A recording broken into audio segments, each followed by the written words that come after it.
En fin, yo al ministro Margallo lo que le quería comentar era que, desde luego, suscribo en gran parte la exposición que ha hecho. Me parece que son cosas que dice cualquier demócrata, que no son cuestiones de partido, sino que ni del PP, ni de UPyD o de quien sea, sino que son las cosas que todo el mundo sabe, que un principio básico de la democracia es, bueno, pues por ejemplo, el respeto a la legalidad y que los tratados internacionales forman parte de la legalidad y de que eso no lo cambian ni las emociones ni la voluntad.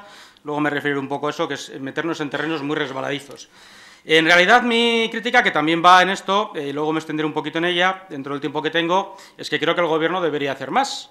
Y debo decir, tras algunas cosas de las que he oído aquí, que el Gobierno no solamente está en su derecho a emitir informes a las embajadas o para otros gobiernos o para quien sea, para cualquier destinatario, sino que es su obligación. Es que el Gobierno de España no es un agente político como un partido político cualquiera, es que es el guardián de la Constitución, es que su obligación es hacer que se cumpla. Y es que nuestra crítica en ese sentido es que consideramos que no hacen lo suficiente. Como digo, después explicaré en qué sentido creemos que es insuficiente. Y creo que estamos hablando, aunque aquí se ha presentado así, no de emociones, ni de voluntades, ni de opiniones, ni de ideas, ni mucho menos. Estamos hablando de cuestiones políticas graves, serias. Estamos hablando de que la opinión de mi grupo, pues en Cataluña hay una prevaricación permanente, pues porque hay una institución que es nada más ni nada menos que la principal del Estado allá, que es la Generalitat, que ha optado por desobedecer las leyes, pues por incumplir las sentencias de los tribunales y por ignorar la Constitución. Y eso es muy grave, porque la democracia, insisto, no son ni emociones, ni simpatías, ni deseos, ni voluntades, es un principio muy simple. Las leyes democráticas se cumplen siempre, enteras, todas, y si no, se cambian. Lo que no se puede hacer es, como también he oído aquí en una teoría verdaderamente sorprendente, pues adaptarlas.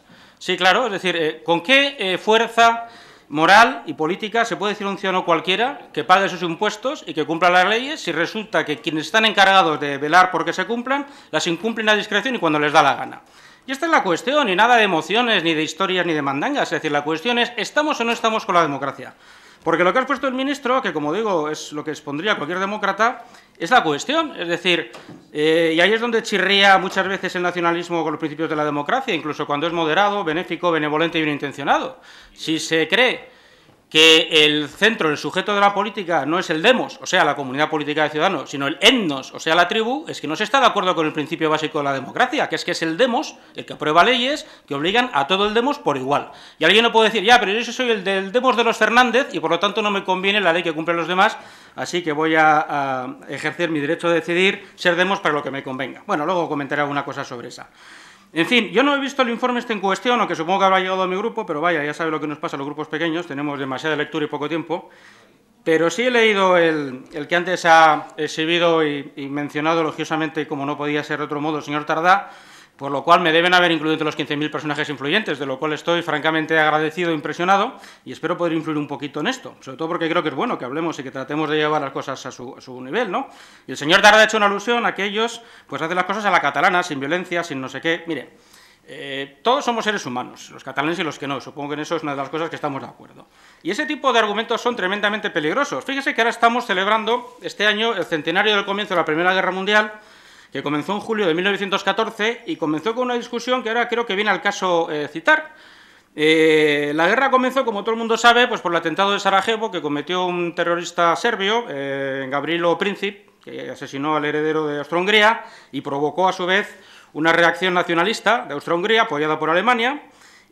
También se supo después que Princip estaba apoyado por el ejército serbio, que era un poder autónomo dentro de Serbia, que era una democracia sumamente defectuosa, como casi todas las de aquella época, y un Estado de Derecho discutible, pero Austria-Hungría optó por la guerra con argumentos típicamente nacionalistas. El resultado fue el que todo el mundo conoce, la Primera Guerra Mundial, que a su vez dio lugar a la Segunda. O sea, que dejémonos de historias, de que unos son pacíficos y tienen buenos deseos, y vayamos al significado y a las consecuencias de las acciones. Hubo, de hecho, en aquella época un debate muy interesante, habrá que tratar de rescatarlo, debate, en fin, insultos más que otra cosa, entre dos personas muy admiradas. Max Weber, por una parte, que afirmaba que la guerra en Alemania era la defensa de la Kultur, y por otra parte los intelectuales franceses que decían que no, que lo que se defendía era la civilización, que por supuesto era francesa. Y este tipo de cosas recurrentes, eternas, que vuelven una y otra vez como la falsa moneda, solo nos llevan al mismo, nos llevan al desastre, nos llevan a renunciar a lo que son los principios de la democracia, que entre otros principios contiene el que tenemos que renunciar a determinadas emociones a favor de la pluralidad y del pluralismo. Porque si nos empeñamos en que nuestro proyecto político tiene la legitimidad del deseo y de la voluntad, que es un tipo de expresión que gustaba mucho a todos los ultranacionalistas que nos llevaron a la Segunda Guerra Mundial, pues entonces damos por hecho que evidentemente aquí lo único que importa es la ley del más fuerte. ¿Quién es capaz de imponerse a quién y por qué métodos?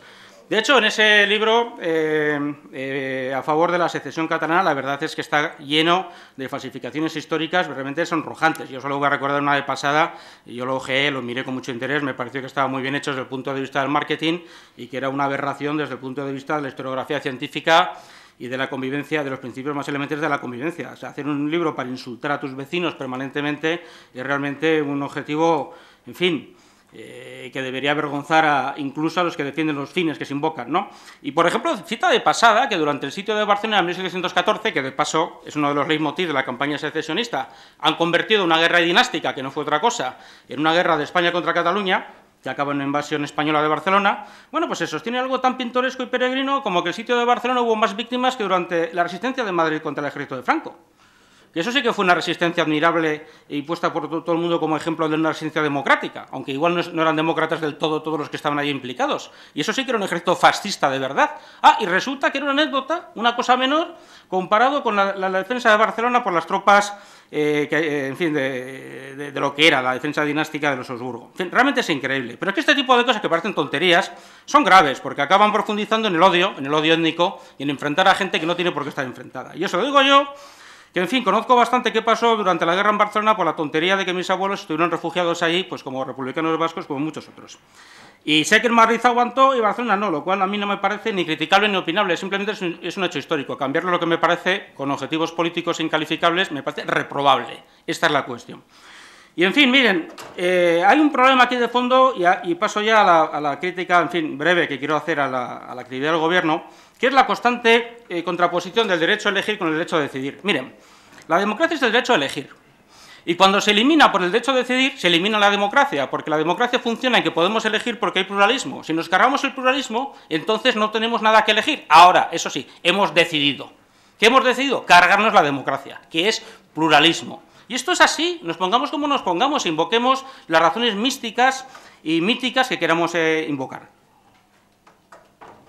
Y claro, se elimina el pluralismo cuando un programa de partido, aunque sea compartido no solo por uno, sino por varios partidos en una política de partido único, se acaba imponiendo a los disidentes, diciendo que ellos se arrogan el derecho a decidir lo que es derecho a decidir de todos, justamente para preservar el que importa la democracia, el derecho a elegir. En fin, creo que esta es una cuestión que me lleva al punto focal de mi crítica a la acción del Gobierno. El otro día, el señor ministro, le atribuyeron a usted en el Financial Times unas declaraciones sobre Escocia, yo sé que usted luego las ha matizado, no quiero entrar en esa discusión, relativas, quiero decir, si el Financial Times recogió literalmente o no lo que usted dijo. Tiene usted la entrevista, se la darán en medio los medios. Vale, de acuerdo. Gracias, pero quería ir al fondo de la cuestión. Si no he entendido mal, y si no usted luego me corrige, usted afirmó nosotros no interferiremos en los asuntos internos de otros países en relación a que en Gran Bretaña, a diferencia de España, puede ser constitucional por la diferente historia de Escocia y en fin, Inglaterra, cuando forman en 1704, si no estoy equivocado, el Reino Unido, cuando forman, como digo, ese reino que se hace a partir de dos, que es una cosa ya, una diferencia notable, y desde luego una constitución muy distinta a la nuestra. Pero más allá de eso, a mí me preocupa algo como europeísta en este caso, y ahora que estamos en la fase previa a las elecciones europeas. Vamos a ver, la secesión de estados fundadores y miembros de la Unión Europea para que de ahí salgan nuevos estados que aspiren a formar parte de Europa no es una cuestión meramente de legalidad, es una cuestión de proyecto político democrático de primera magnitud. Usted ha dicho, y desde luego eso es reconfortante, que los tratados europeos y la renovación que se puede hacer van a ser muy claros en esta cuestión. Me parece bien. Pero creo que es muy importante que demos la batalla de las ideas y que no nos refugiemos en el derecho. Las cuestiones jurídicas son importantes, pero ni son las únicas ni resuelven las cuestiones políticas.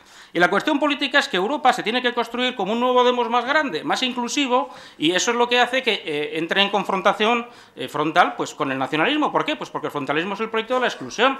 Ahora mismo el de la secesión de Cataluña, el de cualquier otro trozo del territorio del Estado nuestro, común, pues no sería otra cosa que crear, alzar fronteras y nombrar extranjeros, aparte de tus conciudadanos y desde luego a todos los que están fuera de la frontera que has decidido alzar. Y esto es justamente lo contrario del proyecto europeo, y hay que decirlo, es decir, Europa no puede ser otra cosa que la inclusión y acabar con el nacionalismo en el sentido de la exclusión constante del que se considera extranjero.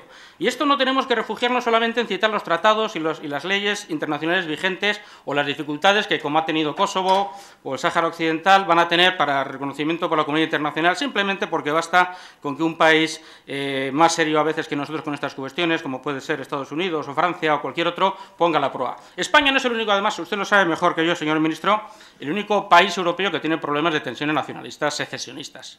Lo tenemos también en Italia, en Francia, en Gran Bretaña, por supuesto, en Bélgica, aunque hayas leído una cosa sobre que en Flandes ahora, bueno, en fin, lo que han dicho los nacionalistas flamencos, ahora no me interesa citarlo, y en otros. Disculpe, señor Martínez. Se me acaba el tiempo.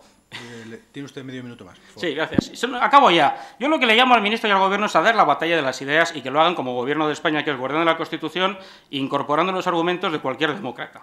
Y esto es una cuestión vital. Hay que explicar con claridad por qué no se trata de una cuestión meramente legal y jurídica, siéndolo también. Hay que explicar que o queremos una Europa que supere las 2 guerras mundiales o iremos irremisiblemente a una Europa que volverá a repetir las condiciones que se dieron en las 2 guerras mundiales y que se repitieron en un país que usted ha citado, y que justamente es un magnífico ejemplo de los desastres que provoca el principio de autodeterminación. Yugoslavia, que encima fue el proyecto que desató también la Primera Guerra Mundial.